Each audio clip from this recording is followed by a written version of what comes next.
If anybody gets to that stage, they can go study Vedānta-sūtra on our website. It's all there. It's all free. You can download it.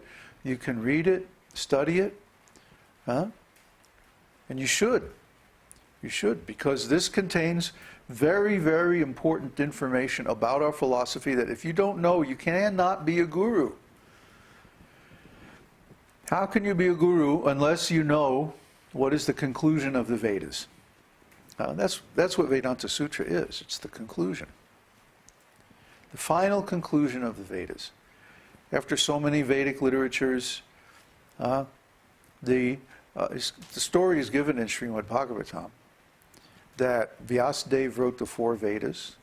Then he wrote the Upanishads, which are excerpts from the Vedas. He wrote 18 Puranas, 6 for those in the mode of goodness, 6 in the mode of passion, 6 in the mode of ignorance. He wrote so many other Vedic histories, laws, itihasas, different instructions on yoga and stuff like that, tantras and so on and so forth. But he had not written about pure devotional service. So he was feeling a little dissatisfied. And so Narada, his spiritual master, came to him and he said, well, what's wrong? He could tell immediately Vyasadeva was not feeling very good. He said, what's wrong? Why are you dissatisfied? And Vyasadeva said, well, you know, I've compiled so many Vedic literatures in all this, but they're all basically kind of on the external level.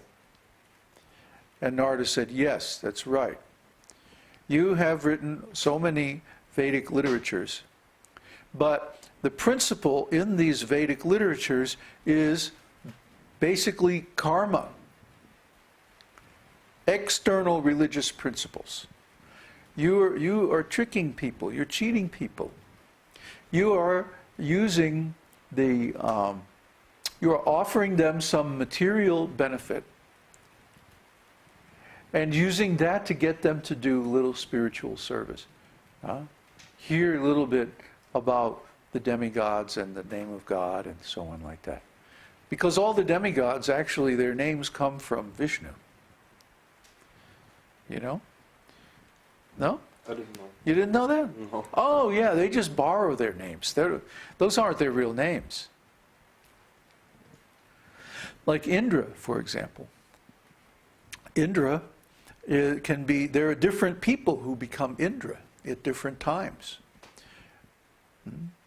Even the Manus, the progenitors of mankind, they're only, they hold office for, I think it's 22 Divya Yugas or something like that. About 72 million years. And then they're replaced. There's a big devastation, the end of the day of Brahma, and then they're replaced with the new Manus and so on. So there are many different individuals who hold these posts, known as Indra, Manus, Varuna, and the various other devas. It's not like there's one person and he's always Indra. No.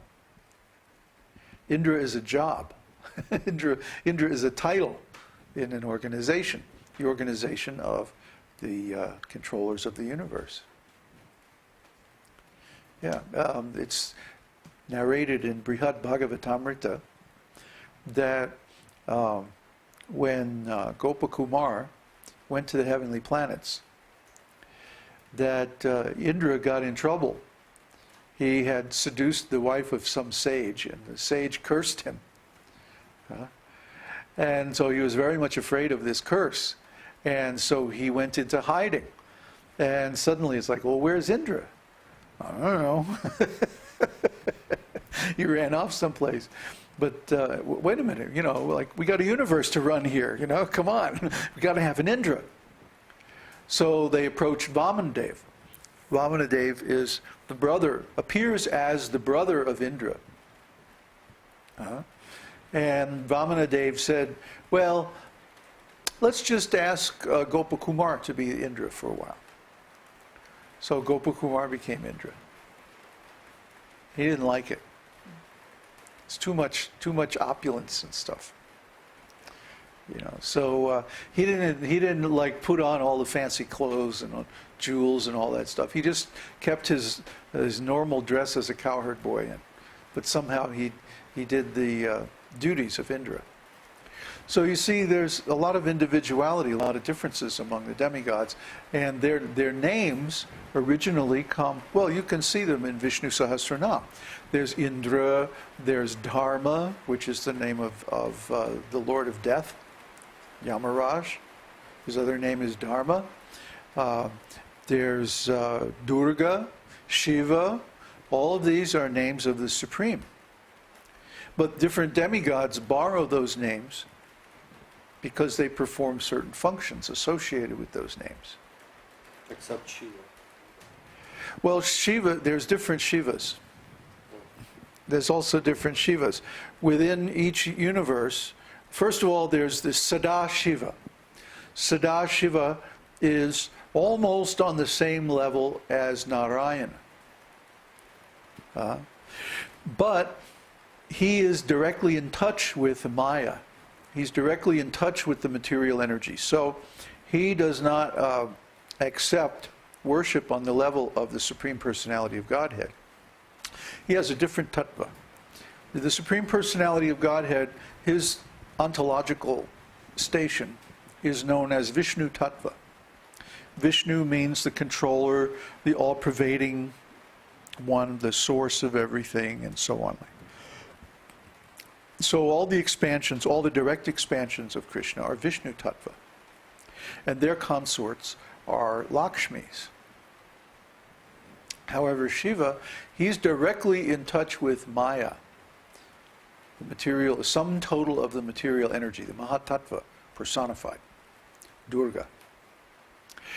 And Durga is also Krishna's potency, but because she's material and he's in touch with her, then he is not worshipped on the same platform. He's not given the same elevated respect as Vishnu.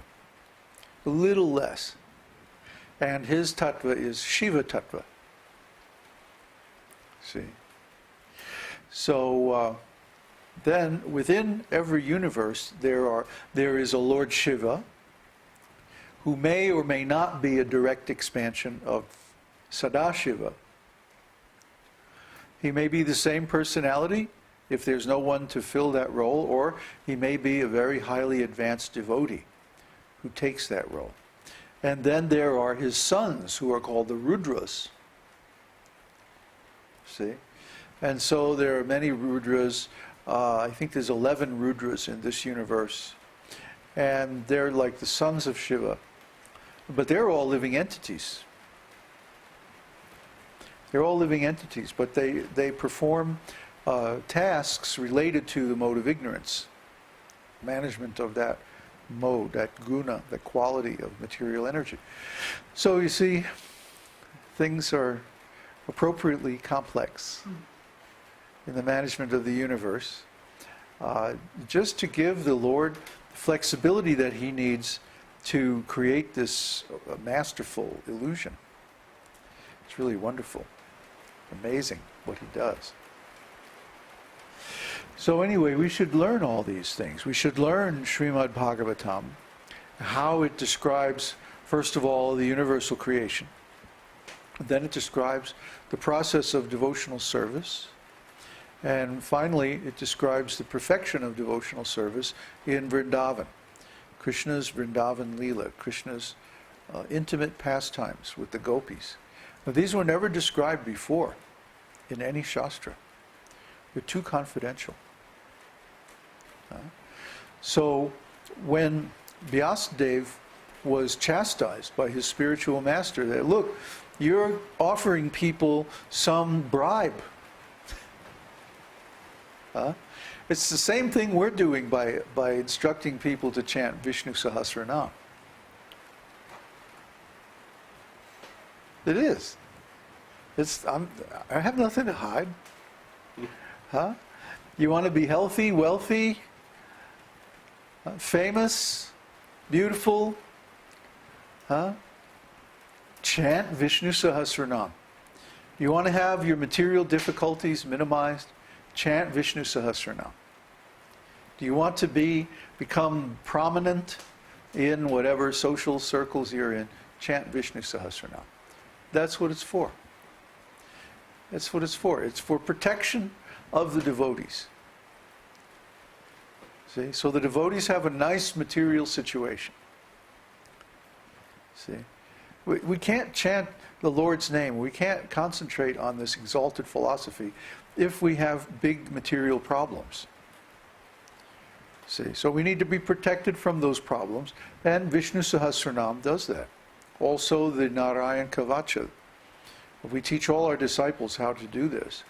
And by doing this, they protect themselves from all kinds of bad karma. They protect themselves from all kinds of problems.